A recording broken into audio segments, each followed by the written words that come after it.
Well, would all the violence and conflict in the Middle East evaporate if Israel simply ceased to exist? My next guest says Israel is not only breaking Jewish law with its military strikes against the terrorist group Hezbollah, but that the state of Israel itself should not even exist in the first place. What you may find more shocking is that the person saying that is a rabbi. He is Yisrael Weiss from Jews United Against Zionism. Rabbi. Yes. Pretty strong words. Yes, but this is the view that was shared by all religious leaders throughout, the last 100 years when the whole movement of Zionism was created. The concept, the ideology of transforming Judaism from spirituality, a religion, into a materialism, a nationalistic goal to have a piece of land. All the rabbinical authorities said this is antithetical with what Judaism is all about, expressly forbidden in the Torah, because we are in exile by God. So you shouldn't have a state. You shouldn't have a country. You shouldn't have a government? We shouldn't have a state. We should be living amongst all the nations as the Jews were doing for 2,000 years, as loyal citizens, people who are serving God, emulating God with compassion. And the Talmud states clearly that if we will attempt to breach these oaths of God, of trying to leave out God, it will just bring to this death and catastrophic results for the Jews.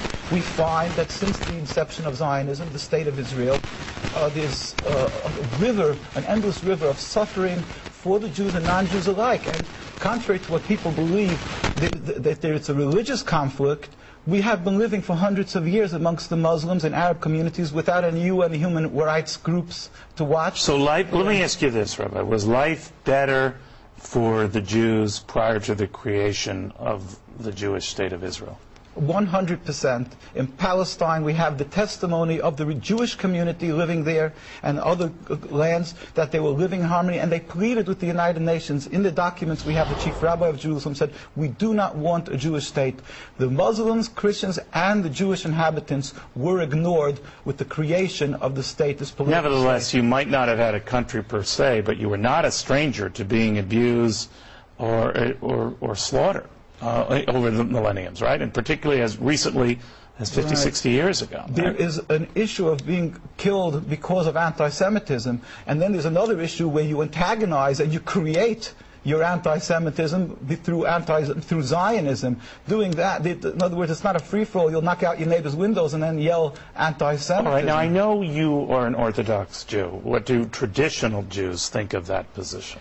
Well, this was the mainstream view of Jewish people worldwide, whether it was... well, I know it was. It isn't now. So what do they tell you now? Well, what they've done is let's just talk about the religious point of view, because we're talking about the Judaism, not people who have left the folds of Judaism. Right. The Jewish view is that the mainstream view would be that, true, we shouldn't be having a state, but once it's created, the Zionist propaganda that the Arabs want to throw every Jew into the ocean, and there's an ingrained hate against the Jews, which they've convinced many Jews to believe. This is why they are fearful of returning the land. Well, you can't blame them, right? I mean, you have the president of Iran who says the Holocaust never existed, and if he had his druthers, he'd destroy Israel and all the Jews. That's also patently false. He has a Jewish community in Iran, and they haven't murdered them when they had the opportunity. So you don't take him at his word that he would try to kill Jews? He would want to the dismantling of the political state of Israel. In fact, we went a whole group of rabbis this last year to visit Iran,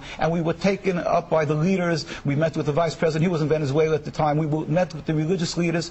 All of them stated unequivocally that they don't have a conflict with the religion. So as long as Israel exists, Rabbi, you think you're just itching for trouble, right? Jews are suffering, the Palestinians, the Lebanese are suffering. We pray for the speedy and peaceful dismantlement of the state. It's interesting, Rabbi. You don't hear that view often. Thank you for stopping by. Thank you very much.